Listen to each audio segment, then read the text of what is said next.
దుర్మార్గులను చూచి నీవు వ్యసన పడకుము, భక్తిహీనుల ఎడల మత్సరపడకుము. మత్సరపడబాక. వాళ్ళని చూసి అది వాళ్ళు 3 స్టేర్లు వేసారు, ఇది పెద్ద కారు కొన్నారు, ఇది చూస్తే పెద్ద పదవి వచ్చింది. అవునా? క్రైస్తవుడిగా పుట్టాడు, వాక్యం చదవట్లేదు, వాడు చూస్తే ఎదిగిపోతున్నాడు. నేను పొద్దున్న లేకపోతే వాక్యం చదువు, నేను ఎట్టగా ఉండిపోతున్నా. కొన్ని మా ముందు చూస్తే అచ్చంగా అసలు వాళ్ళు చదివేది వాక్యం కూడా కాదు. వాళ్ళన్నీ రకరకాల పెట్టుకుంటారు. రోజుకొకటి 365 దినాలకి ఇక ఎన్నో. అవునా? అట్లనే పెట్టుకుని వాళ్ళు ఎదిగిపోతున్నారు. నేను ఇట్లాగే ఉండుతున్నాను, నిజమైన దేవుడిని నమ్ముకున్నా, నేను మాత్రం ఇట్లాగే ఉండిపోతున్నాను. ఏంటి ఎప్పుడు వచ్చింది ఆ దిగులు?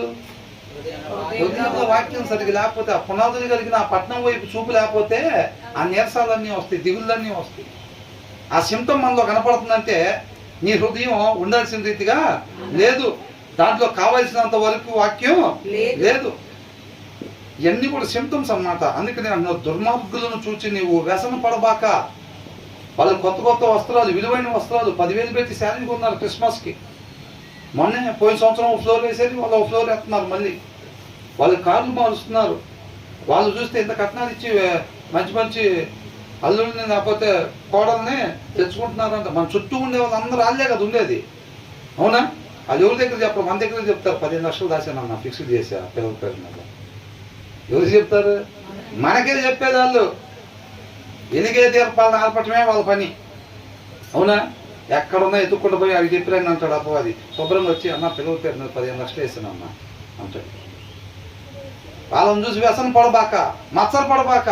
నేనేంటి ఇట్లాగే ఉండిపోతున్నా, నా ఇల్లేంటి ఇలాగే ఉంది, మా పిల్లలేంటి ఇలాగే ఉండిపోయారు. ఎప్పుడు కూడా అట్లాగా పదవులన్నీ వీళ్ళకే వస్తాయి, కార్లన్నీ వీళ్ళే కొంటారు, బంగ్లాలన్నీ వాళ్ళే కొంటారు, మేము మాత్రం ఇలాగే ఉంటున్నాం అని చెప్పి నువ్వు వ్యసన పడద్దు, మత్సర పడద్దు. ఎందుకని? దాని కింద వచ్చి నువ్వు ఇచ్చారు చూడండి. ఏంటంట? మత్సర పడబాక. వాళ్ళని చూసి వ్యసన పడద్దు, నువ్వు మత్సర పడద్దు. అక్కడ ఏంటంట? దుర్మార్గులు అంటే ఎవరు? హృదయంలో వాక్యం లేని వాళ్ళు, మనిషి ఉండకూడని రీతిగా ఉండేవాళ్ళు. అవునా?